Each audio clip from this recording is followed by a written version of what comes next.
Good day. I am Dr. Mark Koltko Rivera, and I am humbled by the honor of being invited to speak at the worldwide exemplification of Freemasonry. My presentation is titled, Of Masons and Mormons, the relationship between Freemasonry's rituals of initiation and the Latter-day Saint temple ceremonies. Specifically, I'll be discussing the allegation that the first prophet of the Church of Jesus Christ of Latter-day Saints, named Joseph Smith, essentially took the Masonic rituals of initiation to create the LDS temple ceremonies. The Latter-day Saints, of course, are more popularly known as Mormons. Did the Mormons steal from the Masons? That is my topic today. I'll start off by describing my qualifications to discuss this matter. I'll explain why this matter is an issue of some importance for both Freemasons and Latter-day Saints. After a short orientation to both Freemasonry and Mormonism, I shall lay out the basic historical facts of the matter, share some important context with you, and give you my interpretation of what actually happened. I shall also compare the two bodies of ritual in general terms. I shall conclude by sharing with you some implications of my interpretation of this matter, implications for the Masons, for the Mormons, and for the academic disciplines of history and religious studies. But first of all, let me be clear about one thing. This presentation is not an exposure of either Masonic or Mormon ritual. For example, I will not be describing what Freemasons call the esoteric work of their ceremonies, such as specific signs of recognition. I will not be describing much about the specific covenants made in the Latter-day Saint temple, or the various symbols that pertain to those covenants. I observe these boundaries because I myself am both a Mormon and a Mason. In the course of this presentation, I will discuss why these boundaries exist. As it happens, addressing the relationship between these two bodies of ritual does not require us to look at very close specifics. Now, you may be wondering, what qualifies me to discuss these matters? First of all, I am a Latter-day Saint. I am a convert, baptized during my college years. I served as a Mormon missionary in Japan for 2 years, largely in Hiroshima, and subsequently I have served as a counselor in 2 bishoprics, a position similar to an associate pastor in other Christian churches. I have also served as a member of a stake high council, an advisory board similar to a diocesan council in other Christian churches. I have published scholarship about the Mormon faith in such periodicals as Sunstone Magazine and Dialogue, a Journal of Mormon Thought. I first participated in the LDS temple ceremonies at the Washington, D.C. temple, and since I now live in New York City, I now attend the Manhattan temple. Currently, I am working on a book about the Latter-day Saint religion that I have tentatively titled The Mormon Faith. Overall, I am very familiar with the LDS temple ceremonies. I am also a Freemason. I was made a Master Mason at Winter Park Lodge number 239, Free and Accepted Masons, in the Grand Lodge of Florida. I became a member of the Masonic Scottish and York Rites in Florida, and today I attend the meetings of several Masonic bodies in New York City. I have published scholarship about Freemasonry in such periodicals as the Philalethe's magazine and Herodom, the Transactions of the Scottish Rite Research Society. In January of 2011, Tarcher Penguin published my book, Freemasonry: An Introduction. Overall, I am familiar with the major Masonic rituals of initiation, be they the ceremonies of the Blue Lodge, the York Rite, or the Scottish Rite of Freemasonry. Finally, I hold a doctorate in psychology from New York University. I have published scholarship in such journals as Psychotherapy, the Review of General Psychology, and the Journal of Humanistic Psychology. In recognition of my scholarship in the psychology of religion, humanistic psychology, and unified psychology, I have received awards from several divisions of the American Psychological Association.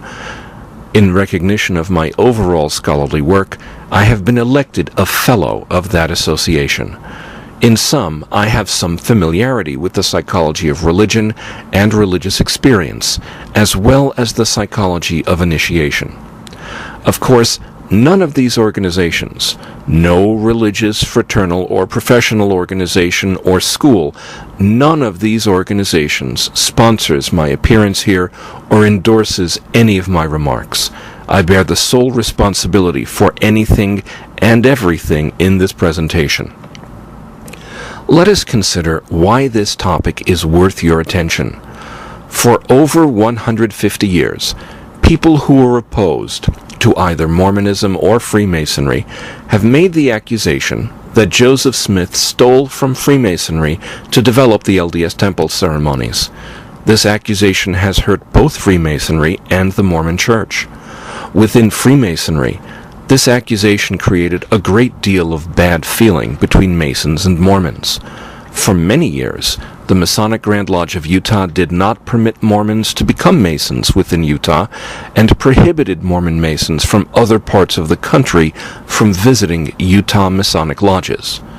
This policy, in turn, led some other Grand Lodges to discuss the withdrawal of Masonic recognition from the Grand Lodge of Utah. In addition, this policy, in part, led the LDS Church to discourage Mormons from becoming Freemasons. This changed in the mid-1980s, when the Grand Lodge of Utah withdrew its restrictions against Mormons as Masons, but there are still echoes today of that period of bad feeling. Within Mormonism, the idea that the main organizer of the church stole ritual from some other group is a serious charge. The LDS Temple ceremonies are at the heart of Mormonism. These ordinances are considered sacred and inspired by God to lead to the highest blessings available to humankind. Anything that impugns their integrity is considered to be an injury to the Mormon people. So this is what's at stake here. For Masons, the whole matter of their relationship to the Mormon people is in the balance. For Mormons, it is a matter of the integrity of their most sacred ceremonies and their honor and reputation. My guess is that this particular topic holds some interest for many people who are not themselves Masons, so I will give a very brief orientation to Freemasonry. Freemasonry is a fraternal organization. It is the oldest and largest functioning fraternity known in the world today. Freemasonry uses ceremonies of initiation to teach symbolic lessons about philosophy, morality, and character. The basic foundational ceremonies of initiation involve the symbolism of the ancient stonemason's trade and the symbolism of the ancient temple built by King Solomon. The so-called high degrees of the Masonic York Rite and the Scottish Rite draw upon symbolism from a variety of sources for their own ceremonies of initiation, including the temple built by Solomon, the Knights Templar, and even Kabbalah and Pythagorean philosophy.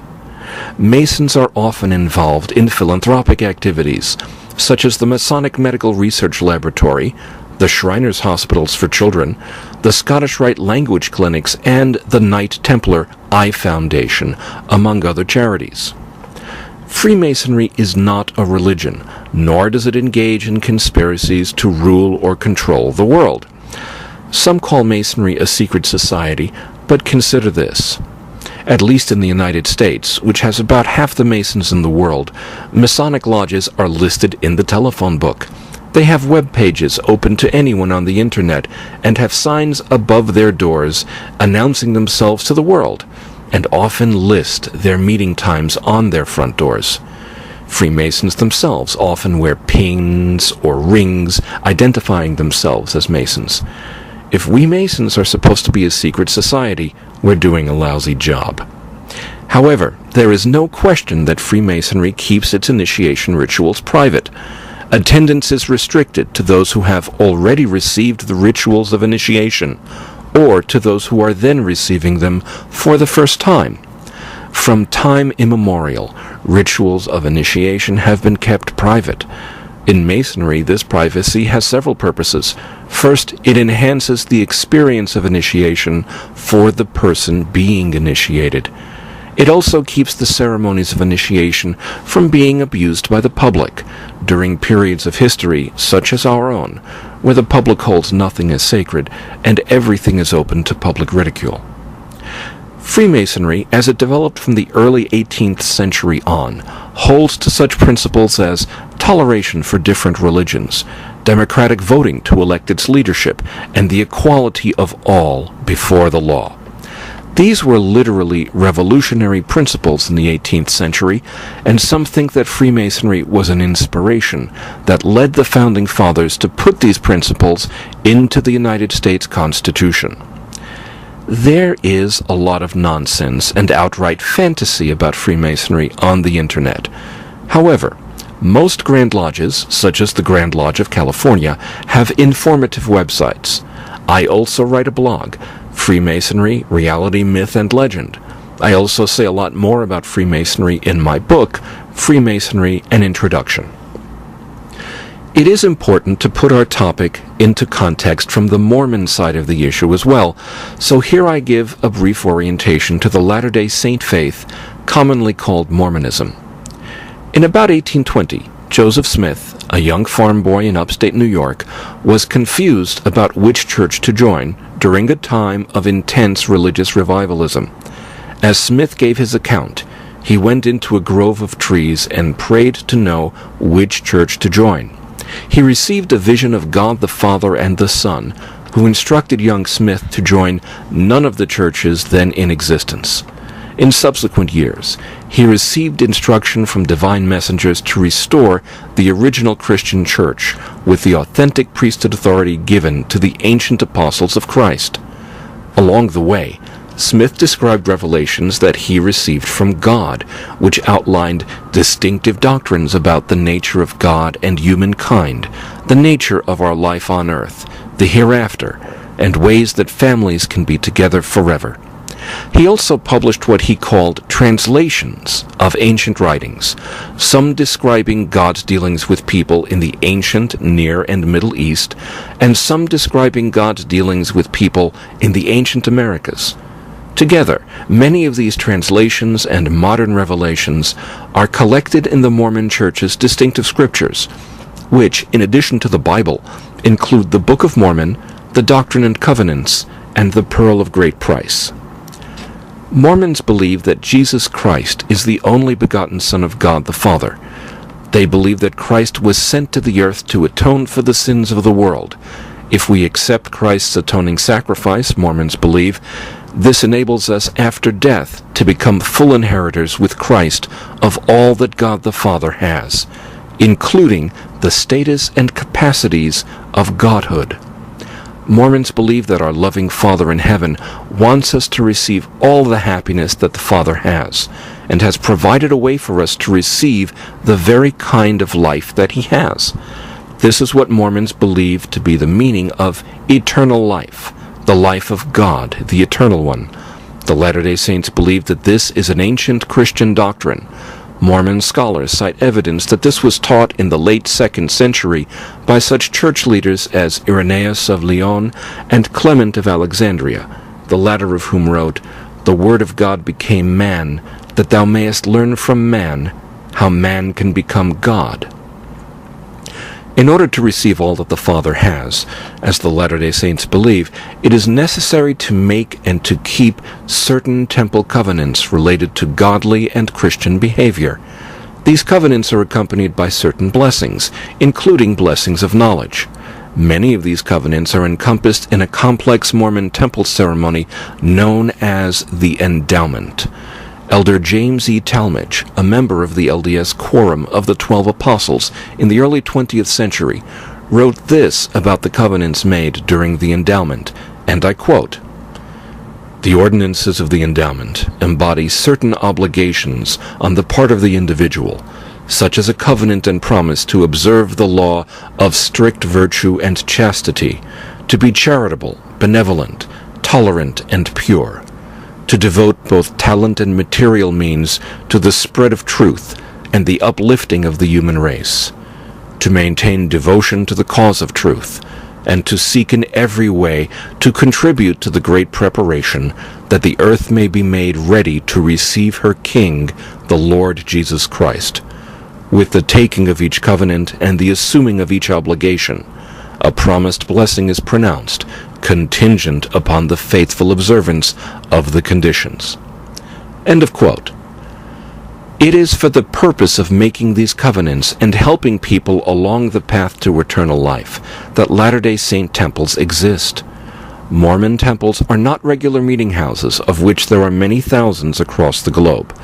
In 2011, there are 134 operating LDS temples in the world, including Salt Lake City, Utah, Sao Paulo, Brazil, Kiev, Ukraine, Abu, Nigeria, Tokyo, Japan, and Sydney, Australia, with 12 more under construction and 14 temples announced for future construction, most recently including a temple announced to be built on the outskirts of Paris, France. The LDS temple ceremonies are also kept private. Entry is restricted to those who pass interviews with church leaders regarding the degree to which they conduct observant Christian lives. Attendance at the temple is restricted to those who have made the temple covenants or to those who are attending the temple to make them for the first time. Here again, the point of this privacy is to respect the sacred nature of the temple ceremonies. There is much more that could be said about the religion of the Latter-day Saints, its doctrine, history, and practices, such as its humanitarian work. Of course, there is a lot of fantasy and nonsense about the LDS religion on the internet. However, you can find reliable and detailed information at the website Mormon.org. I also write a blog, Mormon from Manhattan. I hope to say a lot more about the LDS religion in my book, The Mormon Faith. Now, let us consider the history of the specific matter at hand: Joseph Smith, his Masonic initiation, and the development of the Mormon temple ceremonies. Joseph Smith presided over the organization of the LDS Church in April of 1830, about 10 years after his first vision of God the Father and the Son. The saints suffered intense persecution from the beginning of the organization of the Church. Persecution, often at the hands of armed mobs, forced the saints to move from New York to Pennsylvania, Ohio, Missouri, and then Illinois. In 1842, most of the then thousands of Latter-day Saints in America were living in and around Nauvoo, Illinois, a community which the saints had built as a refuge from religious persecution. By 1842, Nauvoo had grown to become the second largest city in the state after Chicago. Several Mormon Masons petitioned the Masonic Grand Lodge of Illinois for a dispensation to form a new lodge in Nauvoo. In the context of the persecution I mentioned, and perhaps out of admiration for an organization like Freemasonry that promoted fellowship and solidarity among its brethren, Joseph Smith petitioned for his own admission as a Freemason. On the 15th and 16th of March, 1842, Joseph Smith received the first 3 degrees of Freemasonry on the 3rd floor of the LDS Community Building or Cultural Hall. 7 weeks later, on May 4th, 1842, in the same room, Joseph Smith privately officiated over a group of Latter-day Saints at the first group administration of the endowment, which became a crucial part of the LDS temple ceremonies. There is much more that could be said about the Nauvoo Lodge, but these are the basic facts that concern us here. One theory to explain these facts is the idea that Joseph Smith simply stole the Masonic rituals of his own initiation for the administration of the first LDS temple endowment ceremonies 7 weeks later.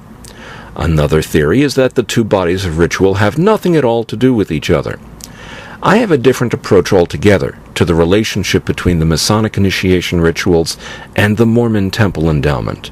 However, to understand my approach, it is necessary to understand 2 important things about the context of the LDS temple rituals.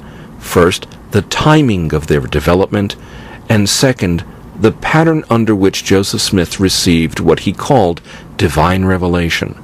I shall consider each of these subjects in turn. Some people seem to be under the impression that the LDS Temple Endowment Ceremony came out of nowhere in 1842, with no prior indication that they were forthcoming. Nothing could be further from the truth. Over a long period of time, Joseph Smith reported that he had received revelations regarding temple worship. Years before reaching Nauvoo, in Ohio in 1836, Smith had built and dedicated the Kirtland Temple, sort of a practice temple where Smith administered sacred rituals or ordinances of washing and anointing. In January 1841, Smith reported that he had received a revelation from the Lord commanding the construction of a temple in Nauvoo. In part, this revelation stated the following, speaking in the voice of the Lord. For this cause I commanded Moses that he should build a tabernacle, that those ordinances might be revealed which had been hid from before the world was. Therefore verily I say unto you, that your anointings, and your washings, and your oracles in your most holy places, wherein you receive conversations, and your statutes and judgments, are ordained by the ordinance of my holy house, which my people are always commanded to build unto my holy name. And verily I say unto you, let this house be built unto my name, that I may reveal mine ordinances therein unto my people. For I deign to reveal unto my church things which have been kept hid from before the foundation of the world.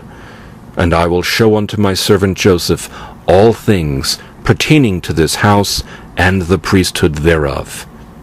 End of quote. Thus, from no later than January 1841, Smith expected that important ceremonies and rituals, or ordinances, would be revealed in connection with the building of the temple. These rituals would involve oracles, which in 1833 had been defined as divine statements and commandments. There would be conversations of some sort, as well as statutes and judgments. The revelation of these ordinances would include items of importance that had been hidden from before the world's creation. Another influence on the development of LDS temple worship involved the translation of Egyptian papyri. From 1835 to 1842, Joseph Smith worked with several Egyptian papyri that, he said, contained writings of the biblical patriarch Abraham, writings that later became part of LDS scripture as the Book of Abraham.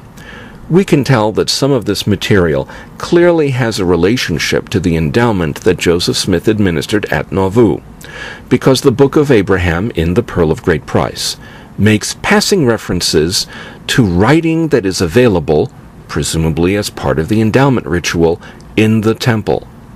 We are not now in possession of the papyri from which Joseph Smith translated the Book of Abraham. However, some other papyri that had been in his possession was discovered in the New York Metropolitan Museum of Art in 1967. In turn, that papyri involves an Egyptian ritual text known as the Book of Breathings, which is essentially an initiatory text. Thus, in the period leading up to the Nauvoo endowment, we see Joseph Smith involved in the development of temple ritual. We also see him involved in the study of ancient texts involving initiatory ritual. Let us now consider the pattern under which Joseph Smith received what he called divine revelations. Much debate is possible concerning the source of Joseph Smith's revelations. Were they from the devil, as some anti-Mormons claim? Was it from the depths of his own soul, as some psychologists would say today? Was it from God, as Joseph Smith claimed? Mormons themselves would say that people should study this matter out prayerfully, and God will reveal the truth of the matter to the honest, diligent seeker. For our purposes here, it's important to note that most modern scholars who've studied the matter agree that Joseph Smith believed that he really received divine revelation. In that context, it is important to note that there was a pattern to how Joseph Smith received many of his revelations. On several crucial occasions, Joseph Smith encountered some sort of sacred text. In pondering such a text, As Smith described it, his mind was opened by the Spirit of God, and Smith received a vision, a visit of divine messengers, or some other type of revelation that greatly expanded upon Smith's understanding of some important doctrine. Let's consider some examples. The first instance occurred in Smith's youth, in the spring of 1820 when he was 14 years old. I have briefly touched upon this instance earlier. Joseph Smith's youth occurred during the years of the so-called Second Great Awakening in the United States, a period of intense religious revivalism. Controversies over religious doctrine pitted one church against another in many communities, especially in the American Northeast. In this context, as Joseph Smith described it, he was studying the Bible when a portion of the Epistle of James made a great impression on him. This portion states, "If any of you lack wisdom, let him ask of God, and it shall be given him." In response to this idea, Joseph Smith went out to ask of God what church Joseph should join, as a result of which, as he reported it, he received a personal visitation from God the Father and the Son. This encounter with the sacred text in the Bible resulted in what Latter-day Saints call the first vision of Joseph Smith's, from which everything else that has become the LDS belief system ultimately derives. The first vision is a source of Latter-day Saint teaching about the nature of God and His Christ. This is the first instance of the pattern: text, prayer, and pivotal divine guidance, with massive implications for the doctrine of the Church. Another instance involves a distinctive LDS scripture. Joseph Smith reported that a messenger from God put into Smith's possession a collection of metal plates with inscriptions on them, transcribed mostly by the ancient American prophet named Mormon and his son. This record is known as the Book of Mormon. This was largely an ancient record of God's dealings with a group of Israelites whom God directed to leave the Middle East about 600 BCE, before the fall of Jerusalem to the Babylonians. As the Book of Mormon records it, those people finally reached the Americas, and over the course of about 900 years enjoyed the presence of prophets of their own, and ultimately the personal visitation of Jesus Christ after his resurrection. In the course of translating the Book of Mormon in May 1829, Joseph Smith came upon references to baptism, a matter that prompted him to prayer. In response to this prayer, as he put it, a messenger from heaven descended in a cloud of light, revealed himself to be the resurrected John the Baptist, and ordained Joseph Smith with a measure of priesthood authority sufficient to perform baptisms. John the Baptist promised that in due time Joseph would receive a full measure of priesthood authority, which, as Smith reported, happened soon after with the angelic visitation of the ancient apostles Peter, James, and John. Thus, Joseph Smith's encounter with a few references in the Book of Mormon, which was a sacred text to him, resulted in the restoration of priesthood authority through angelic visitation. This priesthood authority ultimately was the authority by which Joseph organized the LDS Church. Here again we see the pattern: text, prayer, and pivotal divine guidance with massive implications for the doctrine of the Church. A third instance involves the LDS doctrine of the afterlife. As Joseph Smith reported, he had been instructed of God to go through the Bible and render retranslations of portions where the text had become corrupted over the centuries of biblical transmission. While engaged in this effort, in February 1832, Smith came to a portion of the Gospel of John, dealing with the resurrection of the dead. Quote, "They shall come forth, they that have done good unto the resurrection of life, and they that have done evil unto the resurrection of damnation." End of quote.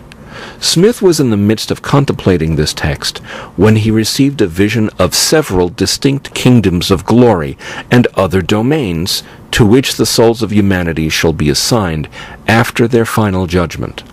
His description of this vision runs to almost 2,900 words, about 8 pages of text in the LDS Scriptures, and encompasses a description of the celestial kingdom, the destination of those who shall overcome all things; the terrestrial kingdom, the destination of good people who nonetheless are not valiant in the testimony of Christ, and the telestial kingdom, whither go the liars, adulterers, and whoremongers of the world, and a vision of those who are truly damned in outer darkness with the devil and his angels. This vision represents a major development in the way that Latter-day Saints think of themselves, their life on this earth, and their eternal destinies. And here again we see the pattern: text, prayer, and pivotal divine guidance, with massive implications for the doctrine of the Church. I believe that this pattern is key to understanding the emergence of the LDS Temple ceremonies. As we have seen, Joseph Smith came to his Masonic initiation in 1842 with years of experiences that gave his initiation a unique context for Smith. For over 20 years, Smith had shown a pattern of encountering sacred texts, pondering them prayerfully, and then receiving major revelation. For 7 years, Smith had been in possession of ancient Egyptian texts that dealt with ritual initiation. For 6 years, on and off, Smith had been involved in the development of rituals for temple worship. For over a year, based on other revelations he had received, Smith had been expecting to receive major revelations involving the bestowal of temple rituals. With these sorts of concerns on his mind, Joseph Smith received the first 3 degrees of Masonic initiation in March 1842. The experience of going through the Masonic rituals of initiation have been described elsewhere by responsible Masonic authors. Those who have been through the craft degrees of Masonic initiation know that when the ceremonies are conducted well, they are solemn occasions that can make a long-lasting impression upon the candidate. It is my belief that the 3 Masonic ceremonies of ritual initiation constituted for Smith another sacred text for him to ponder and meditate upon. In turn, I believe this pondering and contemplation over the weeks following his initiation became a context for Smith to receive a major revelation, consistent with the pattern in which Smith had received some major revelations before. In this revelation, I believe that Smith received the LDS Temple Endowment Ceremony, a development that he had been expecting for some time. Thus, Joseph Smith's Masonic initiation was a sort of catalyst, an event that prepared Smith's mind to receive the major temple-related revelation that he had been awaiting for over a year. Smith's Masonic initiation also provided him with a sort of ritual vocabulary, something that his general Protestant upbringing in upstate New York had not provided to him. According to this interpretation of events, Joseph Smith neither violated his obligations as a Freemason by revealing Masonic ritual, nor plundered Masonic ritual for the LDS endowment ceremony. The experience of Masonic initiation prepared Smith's mind to receive, through revelation, an extensive body of ritual for the LDS Temple endowment. However, the one was not stolen for the other. A direct comparison of important aspects of the Masonic rituals of initiation with the LDS Temple Endowment ceremony is highly instructive regarding the relationship of the two. Let's consider the matter of the objectives and overall character of these 2 bodies of ritual. The Masonic initiatory rituals have several objectives. The most obvious one is to make a man a Mason, that is, to formally make him a part of the Masonic community through binding oaths known as obligations.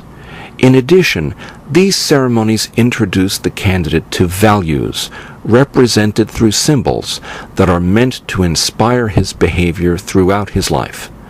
These values and symbols are meant to make good men better. The Masonic degree work has the character of sacred theater in the sense that it is an initiatory drama that is meant to provoke reflection on the part of the candidate. However, the Masonic rituals do not have what theologians call a sacramental character. That is, Masonic rituals are not proclaimed to be vehicles of supernatural or divine grace. The LDS endowment ceremony also has several objectives.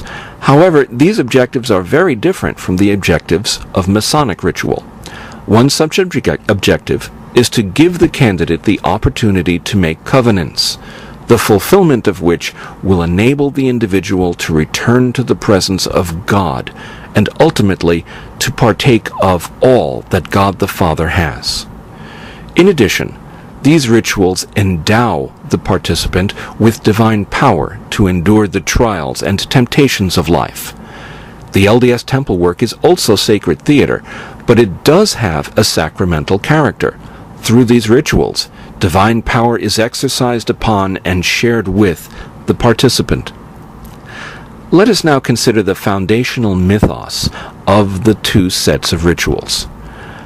The foundational mythos of an initiatory experience is a sacred narrative having roots in some source outside the ritual itself, a narrative that informs the structure and proceedings of the ceremony.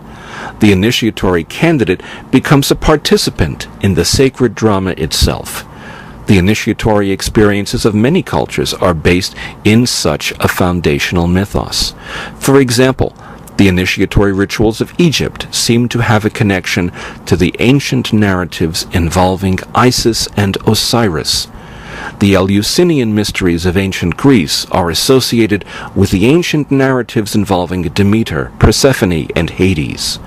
A foundational mythos connects a public, sacred narrative that candidates already understand from their earlier life with esoteric, sacred information that candidates only learn during the initiation itself.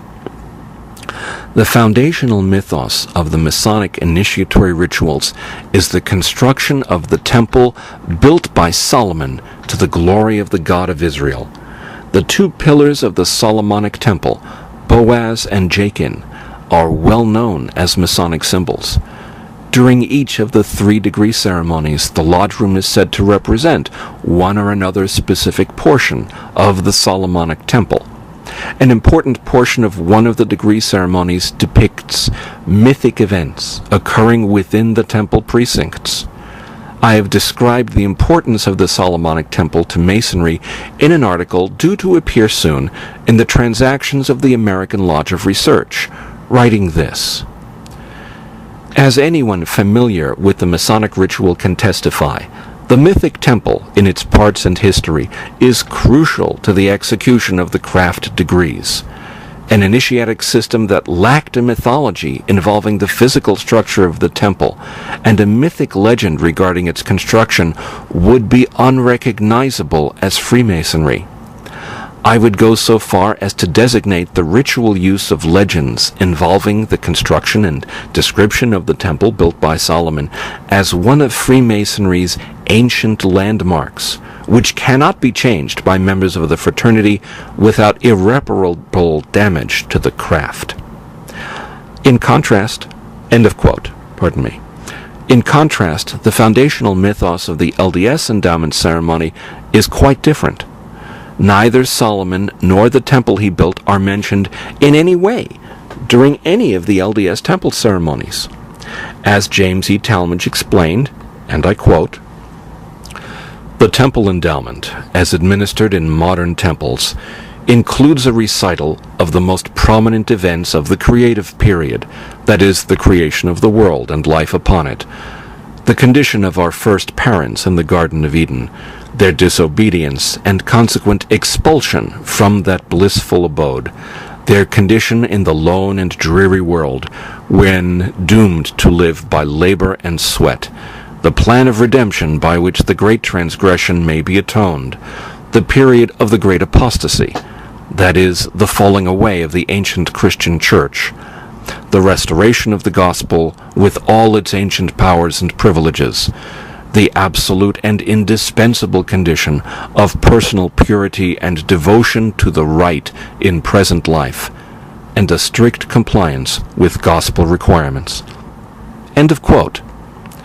The procedures used in the Masonic rituals of initiation and the LDS endowment ceremony are also quite different. The Masonic rituals of initiation involve a candidate being conducted about the lodge room in a state of symbolic darkness. By contrast, the LDS endowment ceremony involves the temple patron clothed in simple but dignified garb, being presented with the ritual drama. The Masonic rituals involve the activities of a number of officers, such as the Worshipful Master, the Senior and Adjutant Wardens and Stewards, and so forth, with their stations oriented to the major points of the compass. There is nothing similar to this in the LDS endowment ceremony.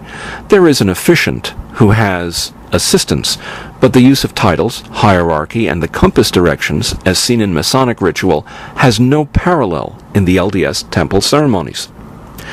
There are certain areas in which the Masonic rituals of initiation and the LDS endowment ceremony have what seem to be similarities.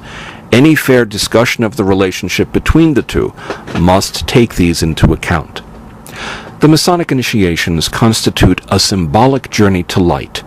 The LDS endowment involves a symbolic journey to the presence of the divine. However, in my opinion, this similarity does not count for much. Although a comprehensive discussion of initiatory ritual throughout history and across cultures goes beyond the scope of this presentation, it is clear that many initiatory experiences in many cultures involve a symbolic journey to the divine. For example, this is certainly the thrust of the Egyptian initiatory experiences, which involve the candidate in a symbolic journey to the presence of various gods. In essence, if one is going to convey an initiatory experience in whatever spiritual or religious context, that experience will involve some kind of symbolic journey to the divine or to divine light.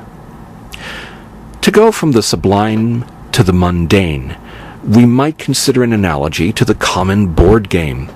I might well invent such a game, involving the progress of various players represented by tokens, following some kind of path around the board. I might specify circumstances under which one or more players might win or lose the game. This is the same basic structure one will find in a variety of board games, including Monopoly, Sorry, the Game of Life, Chutes and Ladders, Candyland, even Trivial Pursuit and Yahtzee. But no one could reasonably accuse me of having stolen the ideas behind these games just on the structure I've just mentioned. This is just the structure of many board games, and being a board game, of course, my game might have a similar structure.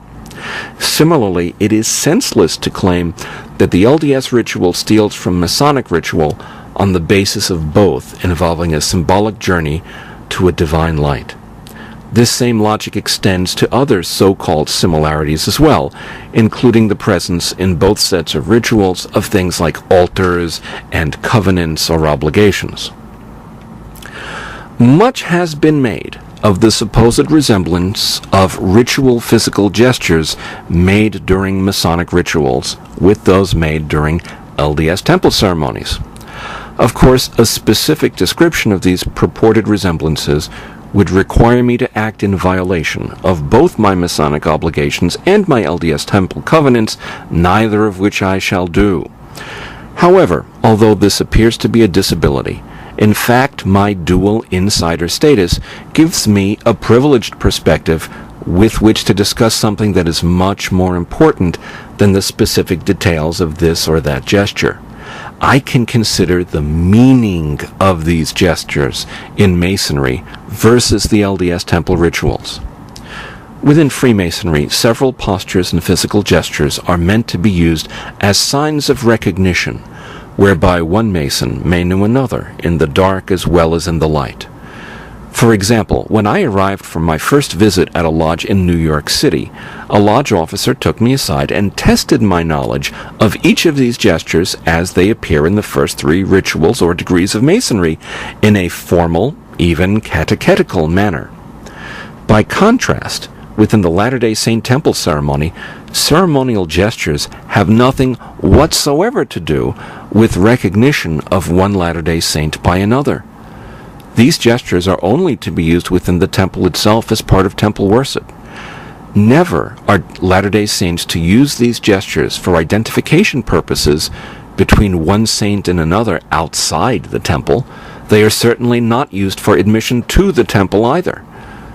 On the other hand, the symbolic meaning of the gestures is paramount, as I believe they are symbols of the specific covenants that the temple patron has made. There are those who would say that the very existence of ritual gestures in the LDS temple ceremony raises suspicions of some Masonic origin. Here again, the example of history says otherwise. One may find ritual postures and gestures illustrated within the art of many religious and spiritual groups across the earth and through the centuries. For example, in Egyptian sacred artwork, one may see what seem to be ceremonial postures and gestures. Some people have even claimed that some of these seem similar to postures and gestures found in the LDS temple ceremony. As another example, dozens of symbolic gestures, or mudras, are to be found within the religious traditions of Hinduism, Buddhism, and Taoism. Here again, some people have claimed that some of these seem similar to gestures in the LDS temple ceremony. Yet it is obviously senseless to claim that Joseph Smith stole his temple ceremonies from the ancient Egyptians, the Hindus, the Taoists, or Japanese Buddhists. There was little in the way of literature on these traditions available to general readers on the American frontier during the 1830s and 1840s. The fact of the matter is that symbolic postures and gestures are part of the symbolism of spiritual and initiatic traditions throughout human history. Our present Western culture, being relatively uneducated in matters of serious and esoteric spirituality, is relatively unfamiliar with this aspect of spiritual symbolism. But the Masons are not unfamiliar with it, and neither are the Mormons. Of course, all of this raises the question of why such things as symbolic postures or gestures should have any spiritual significance at all. This topic really goes beyond the scope of this essay, but perhaps I can be allowed a few words on the subject. One current of philosophy that has become prominent over the last generation or two is based on the insight that humans are embodied beings. We are not just minds carried about on top of bodies like someone riding in splendor atop an elephant. Rather, human experience is deeply rooted in our nature as physical beings. Although this may seem obvious, it should be noted that much of the history of Western philosophy seems to ignore this fact. Consider the emphasis in the West on Platonic ideal forms, for example. As embodied beings, it only makes sense for human spirituality to be expressed in physical ways. The use of ceremonial body postures and gestures serves to involve the body quite directly in a spiritual endeavor. Adopting a certain posture or making a certain gesture sends a message to the mind that now we are doing something different, something special, something meaningful. It involves our very bodies in spiritual contemplation. Thus it is that we as embodied beings experience initiation. Of course, there are only so many ways in which the human body may comfortably place itself. We should not be surprised, then, if initiatory systems, widely separated in time and space, should use similar gestures and postures in their initiatic rituals. Now, more supposed evidence of a connection between Freemasonry and the LDS Temple involves the symbolism on the exterior of a temple that is central to the Mormon world, the Great Temple in Salt Lake City, as well as symbolism on the first fully functioning temple, the original Nauvoo LDS Temple. It has often been claimed that the symbolism of these temples is somehow Masonic, and this is simply not true. For example, the beehive is certainly a Masonic symbol, and it is abundantly in evidence in the Salt Lake Temple, extending even to the doorknobs.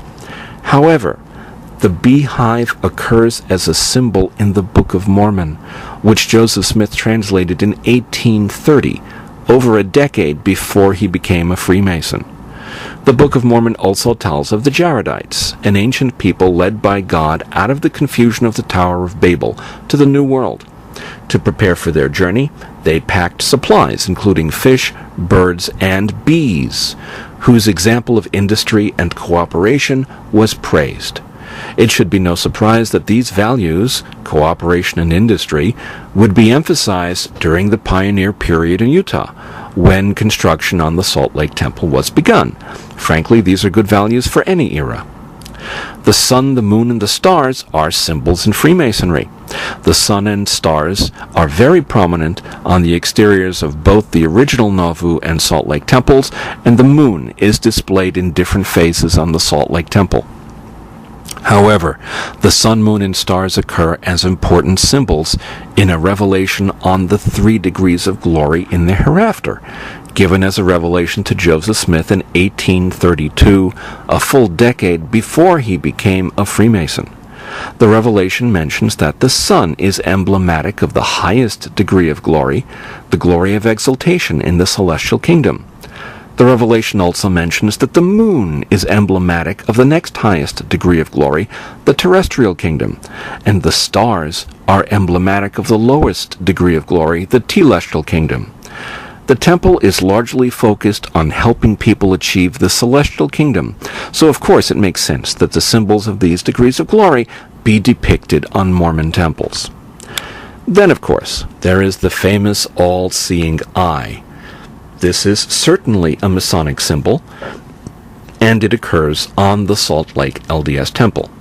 However, this symbol can be seen as a symbol for God in Christian art dating back at least to the Renaissance. I could go on, but I'm sure that my point is clear. The symbols seen on the Nauvoo and Salt Lake temples derive from the Latter-day Saint scriptures and from other Christian symbolism, all in existence long before Joseph Smith became a Freemason. I know this must be terribly disappointing to those who theorize some sort of overarching conspiracy between the Mormons and the Masons to take over the world. I can only suggest that such people pick up the shattered pieces of their illusions and move on. I have proposed a resolution for the nearly 2 centuries-long controversy about the relationship between Masonic ritual and the LDS Temple ceremonial. A resolution that runs like this. Joseph Smith's Masonic initiation served as something as a catalyst in the process of revelation. Joseph's prayerful consideration of his Masonic initiatory experience was followed by his receiving a revelation of the LDS Temple endowment ceremony. This would be consistent with the pattern seen several times before in Joseph's life. However, Joseph's Masonic initiation was at most a catalyst. Joseph Smith was not inspired by his Masonic initiation to create the LDS endowment, and the LDS Temple endowment does not derive in any important way from Masonic ritual. Although I am not the first to propose such a resolution, I believe that I am the first to propose it in this level of detail. This resolution to the controversy has implications for several different communities. These include Freemasonry, the Latter-day Saints, and the discipline of religious studies. I discuss each of these in turn. The community of Freemasonry can simply let go of the libelous charge that the Latter-day Saints or their prophet stole their temple rituals from the Masons. They can simply recognize that the 2 bodies of ritual have different objectives, mythos, structure, and content. Joseph Smith's Masonic initiation served as a catalyst for him to receive what he understood as revelation from God for the development of the Mormon temple ceremonies. It does not diminish the importance of Masonic ritual to say that it served only as a catalyst for Joseph Smith to receive the LDS Temple ceremonies. If anything, it is a testimony to the power of Masonic ritual that this ritual could serve as such a catalyst for any person of any religious affiliation. For their part, the Latter-day Saints could stand to become a lot less touchy about the idea that Joseph Smith's Nauvoo-era Freemasonry really was something of significance. I have noted an unfortunate tendency among some historians to underemphasize Joseph Smith's Freemasonry. One can find some LDS authors claim that Joseph's experience with Freemasonry was superficial and unimportant to him, and this is clearly untrue, as evidenced by the historical record. Here again, it does not diminish the importance of the LDS temple ritual to say that its reception by revelation may have been occasioned by Joseph Smith's pondering his Masonic initiation. If anything, all of this serves to emphasize the consistency of the LDS temple ritual with Joseph Smith's other major revelations. The same pattern seems to have occurred in relation to the LDS temple ceremonies as happened with several of Joseph Smith's other major revelations. Encounter with the sacred text, much prayer and pondering, and then a revelation. Now for the academic religious studies community. It has frequently been noted by Masonic authors and some others that the contribution of Masonic values to the founding of the United States of America, values such as religious toleration and the rule of law, has been undervalued by historians and biographers of the Founding Fathers.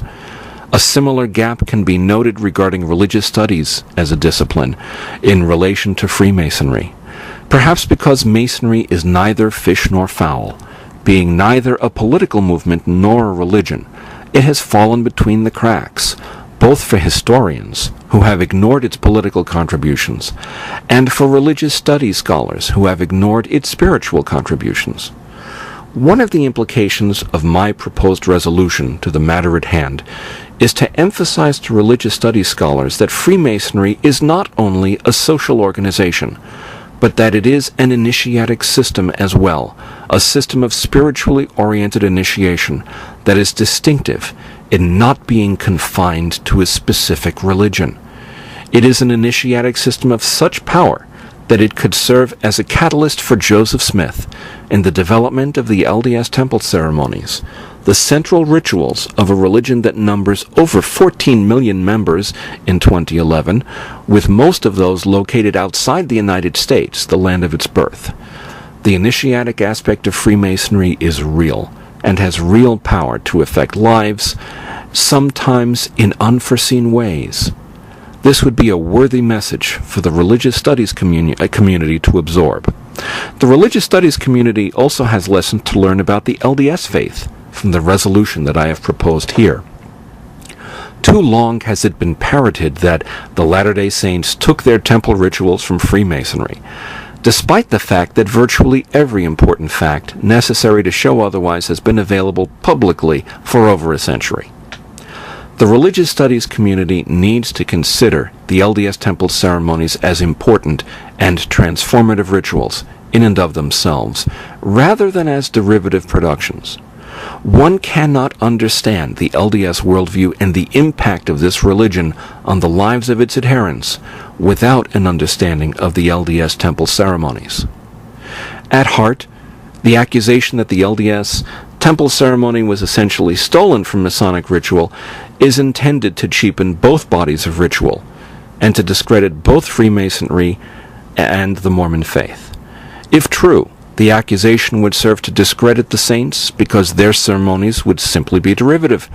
In addition, the Masons would be discredited because their ritual served as an inspiration for a religious group that is often treated as heretical by certain authors. Of course, these are the same sorts of authors who dislike and preach against Masons anyway.